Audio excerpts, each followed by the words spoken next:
I'm Benson, and I'm going to give my informational speech. Now I'm going to introduce my audience. This is my dad, my grandma, my friend Liddell, and my mom.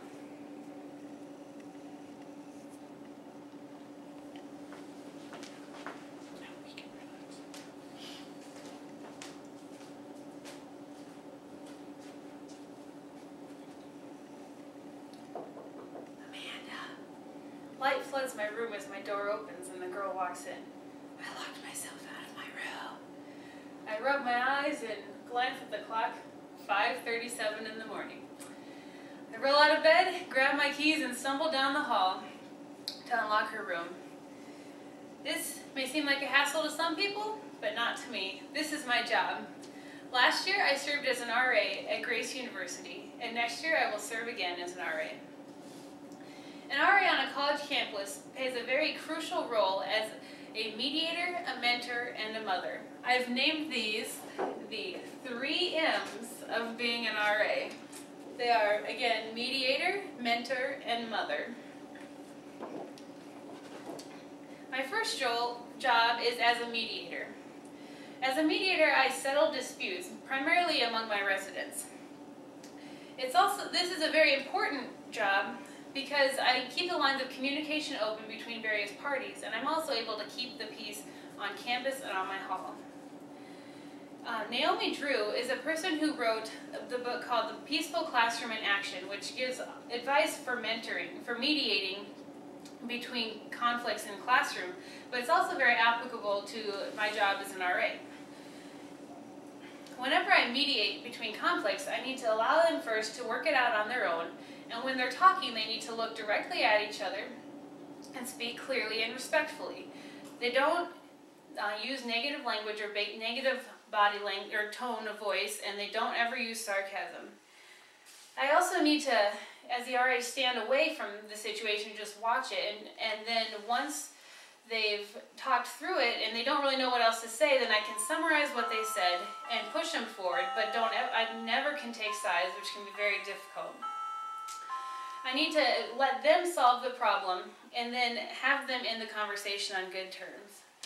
Not only do I help settle disputes, but I also act as a go-between, primarily between the Student Development Office, or the SDO, and the campus.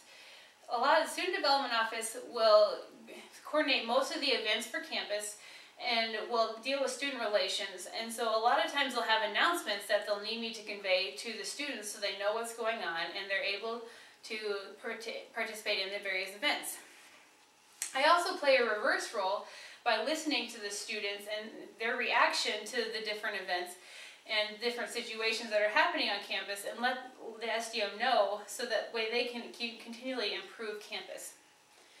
I've also had a lot of mediation experience in my job as an RA, not only the day-to-day stuff as the go-between, but as someone who settles disputes, primarily between roommates. For instance, there was a girl in my hall last year who was having troubles with her roommate and just the little quirks that her roommate is constantly doing. And so we would meet once a week to work through the different issues and try and help her overcome them herself before we talked to the other roommate as well. And eventually we had to bring the other roommate in, and I let them talk through the situation while I sat, and I helped them along a little bit, and then even though they ended up not being roommates, they worked through the situation. So not only does the RA play the role of mediator, but on the second M of being an RA, I play the role of mentor. According to mentoring.org, mentoring is a structured and trusting relationship that brings young people together with caring individuals who offer guidance, support, and encouragement aimed at developing the competence and character of the mentee. Mentors are good listeners, people who care, and people who want to help young people bring out the strengths that are already there. And that definition really encompasses my role as a mentor and an RA. And it really speaks to the character of an RA, because if my character is not firm, then the relationship cannot develop the way it should.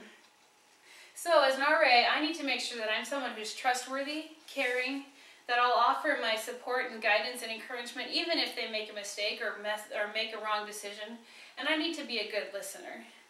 In my opinion, I view the mentoring relationship more as a discipling relationship where the purpose is to train my mentee to be who God intended them to be.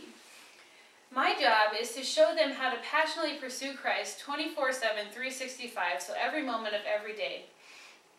In Matthew 6:24, Jesus said, "If anyone would come after me, he must deny himself and take up his cross and follow me."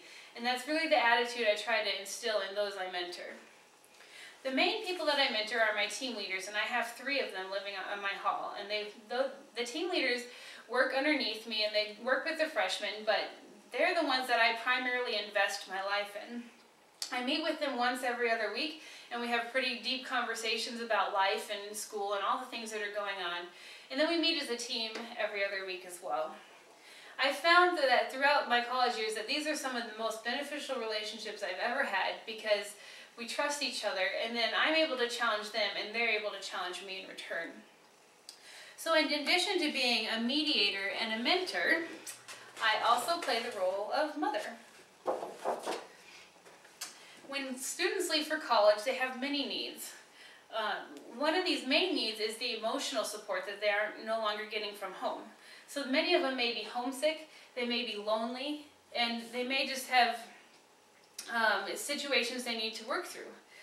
Dr. Gregory Hall of Bentley College says loneliness isn't just being alone, but it's more the feeling that you're not connected to others and that your important needs are not being met. And according to him, people need people, and that's one of the biggest emotional needs that everyone that comes to college has, is to build those relationships with other people.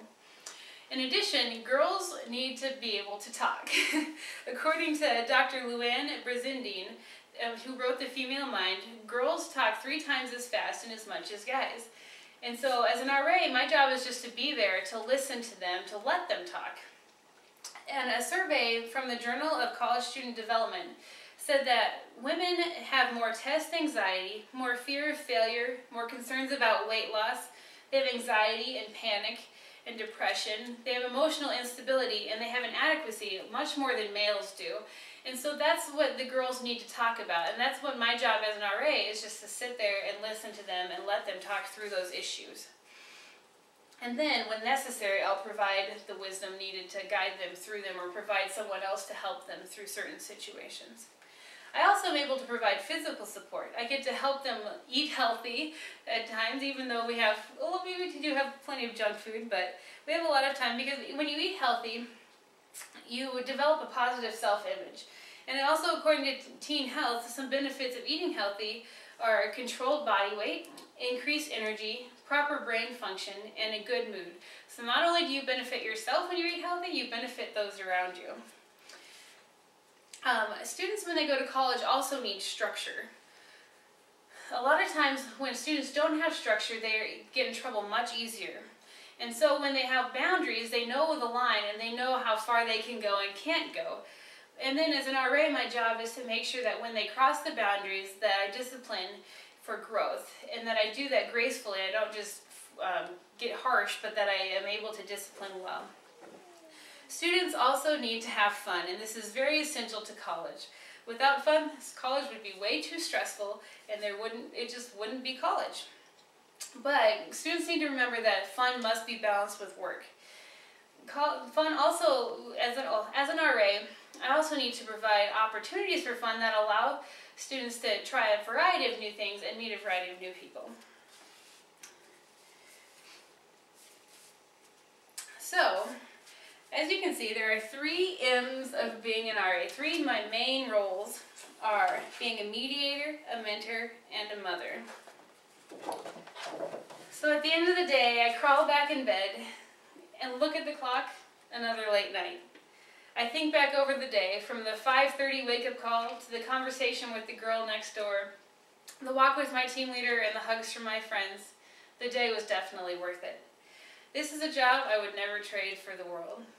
As I drift off to sleep, I don't know what tomorrow's going to hold, but I don't know if maybe in a few hours I'll be awakened by another girl knocking on my door, asking me to unlock her room.